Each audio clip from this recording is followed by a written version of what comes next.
we're now looking at intent-based marketing. Intent-based marketing is where a lot of your marketing money should be spent. This is where your Google, your Bing, your ExactSeek, your Jade, your Snipe Social, SnipeSearch advertising money is spent. Intent.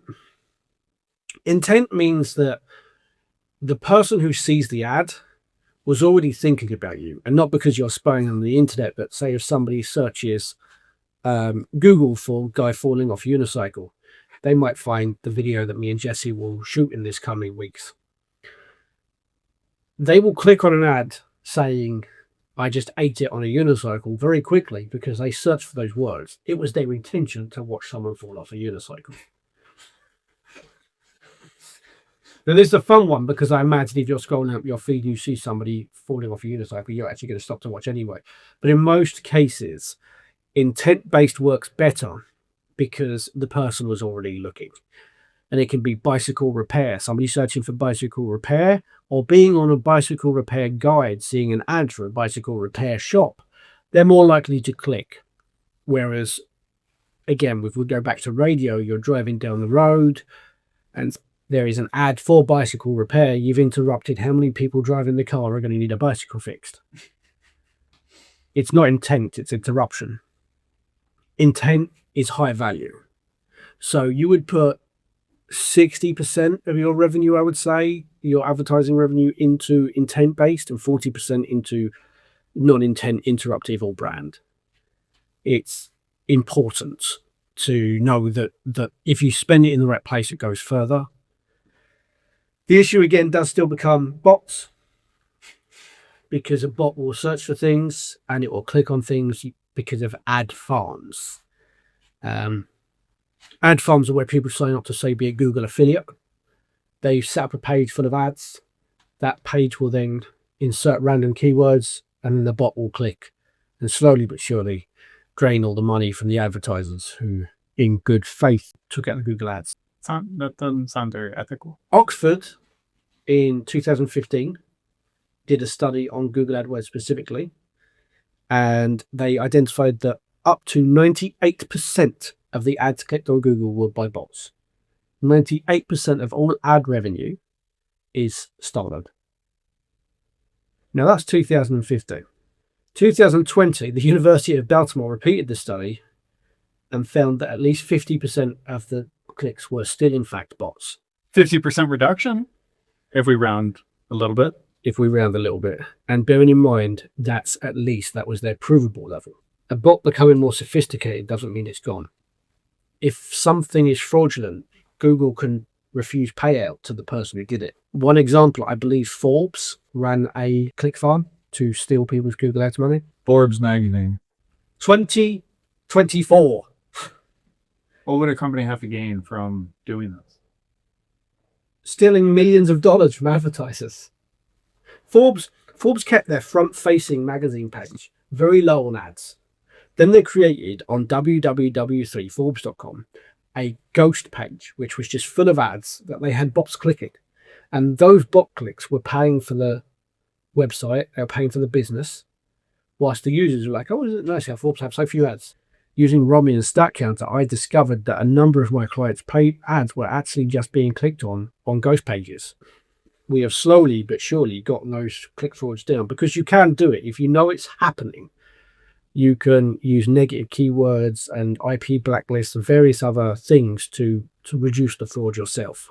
And the fact that you can suggest that the system should be. We will cover how to reduce click fraud. Like I say, while Snipe is obviously my core product, I intend to give you the skills to run campaigns on any network. And hopefully from that, you'll go, I learned a lot from the people at Snipe. I should give their product a try too.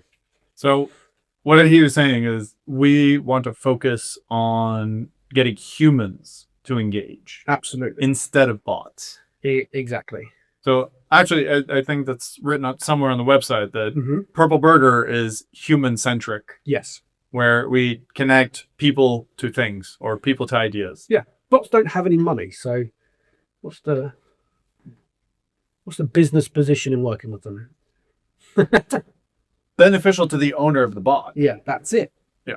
I mean, I had an example here. Somebody searches for life coach for career change in Beno in a search engine, then they find you. That's because it was intent based. But if you have an ad randomly show up in Facebook to somebody who's looking at the news, they were not interested in your product. Psychology of intent. Search behavior signifies urgency. So if somebody goes out their way to go onto Google, Bing, DuckDuckGo, SnipeSearch again, and they type in a set of keywords for a problem they're trying to solve, then the thing is they're probably trying to solve that problem quickly, which means you've got a good opportunity with intent-based marketing to close a sale fast. Whereas interruption-based, you might actually close the sale. This is why I advise you should have money in it. Interruption-based marketing doesn't necessarily close immediately. I recommend it because it does eventually close. You should just spend less money on it. The commercial intent of somebody searching for something means that you're 3 times more likely to close the sale than if you run a random ad on the radio, which is, again, why the value comes in putting money in the thing they're looking for now, not the thing they might be looking for later. It's why launching a new product to solve a problem people don't know they have can be an issue. Why something like Dragon's Den so good for things like that? I've come up with this great idea. Nobody would ever search for it. They've got exposure. That's technically, Dragon's Den is nothing more than interruption marketing. Even when the dragons don't invest, the person has then achieved a level of exposure they would normally have to pay for. What you're looking at is a pre-qualified lead when somebody is searching for you. You don't have to convince them that they want the product. They were looking for it. You just have to tell them you have it. And that is why the modern system of advertising is so effective. When your money is in the right place, they were looking and you were answering. Nothing more, nothing less. So if you have $100 to spend, you can either spend that on 10,000 people passively scrolling on social media, or you can show it to 500 people actively searching for what you're selling. Then the 500 people is going to earn you more money, in theory, unless 98% of it is click-through. Now, that being said, $100 is not 10,000 people passively scrolling on Snipe. That's 10,000 people passively scrolling on Snipe is 10 cents. So you could probably spring for that somewhere in your budget. And 10 tons. 10 cents. Actually, I think I did put an ad. I'm curious to see the results. You did a CPM, all right. I did a CPM, maxed it out to 11 cents per thousand. Oh, big spender there. For the podcast. Oh, big spender. For the Purple Burger podcast. Because I was like, I want to get an ad going. I want to get marketing activated. And I don't have a product yet. I didn't have a product. 11 cents he's planning to dominate the run of network CPM. And again, with if you've got the Snipe Social Pro, which is $10 a month for the highest tier, you're going to get more than 10,000 people seeing your advert inside that $10. So, but we'll ask this to the audience. What have you searched for? When you've needed something recently and you've had a need, did you scroll through social media looking for it to come up? Or did you just go and search? Many of you won't have gone to Snipe or Google. You will have gone to ChatGPT. I ask a lot of questions. That's why a lot of search engines are designed around the idea of answering things phrased as questions now. Because questioning has become a new standard form. So, just a quick comparison. Social media marketing, as I've said, it's good for creating brand awareness, getting visibility. That period of interacting with your users on social media once a week, once a month, twice a week, whatever it is that is stable for you, that creates a community and engagement. People will trust a brand that does respond. But like I say, think about where you're going to respond. It's good for storytelling, personal growth, things like that. Our business has been doing this in this place, and you can show people how your business has done it. And the whole thing with what we're doing with Jesse and the unicycle is going to be a growth story. We're going to film on old equipment, him on the unicycle learning how to do it. And as he evolves on the unicycle, we're going to film with newer equipment. We're going to show the growth, and we're going to show it through the filter of time using different equipment. And storytelling can go a long way because, as I say, if you make a video that's interesting enough to go viral but tells a good enough story, people will stay in touch to follow it. Organic reach is huge if you're not paying for it. If you're not paying for social media, that means that anyone you pick up was free. It was a free lead, other than time, obviously. And that is worth it when you've got a small budget. Business to consumer impulse purchases. They get most of their sales on social media. In actual fact, I shot a video last night. It's a makeup tutorial. And it is, obviously, I'm not the one putting the makeup on. It is 10 products randomly purchased from AliExpress to see whether or not you can put together a good face and how well the makeup stays or smudges. The whole premise is that somebody will watch this video and then they might buy the makeup. I can tell you the white foundation is really good at giving people that pure white face, and it stays and it won't come off your clothes. And there will be an affiliated link Yeah. at the bottom of this video. If you want to buy this wet makeup. So it's a great course for those sorts of things to use social media, but it is an interruptive model, which means that you're competing with attention for friends or family, or you used to be. You used to be like on Snipe Social. When you're scrolling down, you see the memes and you see people you're friends with. I know you don't have many friends, but you see things in a real order. So interruption marketing is almost non-existent. 1 every 20 posts, it will show you an interruptive marketing post. Now on Facebook, that's sort of the other way around now. If I scroll down my feed, I'm hard pressed to see something friends and family have actually posted. I have 500 friends. I can see nothing from any of them for all the interruptive marketing. There's the algorithm dependency. Facebook has to prioritize what you're doing. It has to have monetizable value, as we said earlier. It wants your attention. If it doesn't have long-term monetizable value, no matter how good your thing is compiled, you're not going to get any traction. So that's a problem. Low commercial intent. People don't go to Facebook to shop. They don't go to YouTube to shop. In actual fact, if you book, let me be clear before we get to the social media marketing section, detail advice section, if you put a 3-minute ad on YouTube prior to a video, if you pay for that ad, I have a book I write your company name in, and I will never purchase from you.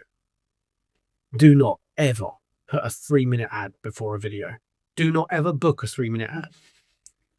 What is wrong with you? Some people go as much as 25 minutes. Your ads are 30 seconds. If they're not 30 seconds, you are not getting the sale. And not just from me, but from me. Eventually you can skip it. But for example, if I'm doing my housework, I don't want to keep coming back to YouTube to press skip. Yeah. So it's if you have it automated. Yeah. So when it's auto playing, and for example, not long ago, I had a 37-minute ad. And you just had it in the background. Like, I'm guessing you were on another floor and not immediately accessible to. I went upstairs. It was 11 minutes in. I was like, "What is this?" They got their money's worth with you, but they didn't, because YouTube got the money, Google got the money, but they didn't get the conversion. They got written in the book of don't ever trade. Don't ever do that. Whereas on the flip side, yes, that's the vast. That's vast, yeah. 30 seconds or less. 30 seconds or less. Yeah. Like I said, when we filmed the first unicycle video, I think you should post it immediately. It'll be about 5 seconds long before it falls off the unicycle. All it'll be is him trying to melt, juggle, and fall. I mean, there is also the possibility that I will unicycle and juggle successfully. Well, he's unaware of, I'm going to kick a ball at him if he starts to succeed. People want to see failure. Social media is time intensive. It doesn't work brilliantly as a long-term model if you're having to spend all your time writing blog posts or social media posts. You end up not doing your actual job. So it is one of its weaknesses. That's the reason you have to eventually hire somebody to do it. I'm here to help you and to teach Jesse to springboard. Jesse intends to run a business where he can teach others and he himself can run a business that organizes social media. It'll be a core of his business is to market, whether it's social media or SnipeSearch AdClicks, which Jesse is very much all in the SnipeSearch stuff. But no matter what, he's training specifically to do that task. And eventually you'll want somebody specifically to do the task. But I'm doing this so that you can springboard and run it to a level where it is making you money. But you will find that when you get to the I can afford to pay somebody to do it level, you are probably reaching your personal capacity for the number of jobs you can do in your business. You cannot be the accountant, the CEO, the marketing consultant all at once forever. You can be those things until you reach profit. Then you need to say, I will hire someone, and the first person you hire is your marketing guy. And I have seen it before where people go, well, I want to expand our equipment or I want to expand this. And they put the marketing off. And then I watch them circle the drain because they don't have enough new customers walking through the door. They relied too much on old clients. And there was nothing going on in their marketing. It is a priority to get yourself to the point where you can afford marketing assistance and then get marketing assistance. And when I say afford it, I do not mean go to Fiverr and hire somebody who says they'll get you this much traffic. You know what traffic is. It's bots. They'll boost you on Google. They'll use black hats to get you one-way links. And then Google will see it's a black hat and they will blacklist you. And you won't get any organic results at all, ever. Use Fiverr for people to make you a video. I do. When I don't So you use Fiverr for the actual content that you want to content creators. Content creators. Content creators. But the videos, if you're going to spend $20 on a video and it's got good, like when we do our Christmas videos for Snipe, I pay someone on Fiverr to do them because they're all CGI and fully animated and stuff. And, for that price, it's worth it. I don't have to go out of my way to film things. So there was a lot involved in turning this into a production. Now, if you want to do non-spend search intent marketing, SEO is the way you do it. But the problem with SEO is it will take 3 to 6 months to get you to the top page of any search engine, whether it be Snipe, Google, Bing, etc. It doesn't matter. It takes time. When you see an AI company say, we will get you to the top of Google in 30 days, there is no valid, guaranteeable white hat way to do that. So what is white hat? Because I've heard you say black hat, white hat a couple times now. That is a good point and a good question. Black hat can get you traffic very quickly. And then you will be blacklisted from every search engine on earth because you broke rules to do it. You inflated artificial links, artificial engagement. You used backlinks from dodgy neighborhoods. You posted all over forums. You spammed people's comments with your links. That's black hat. Black hat sends thousands of signals to your site very quickly and Google goes, they're popular.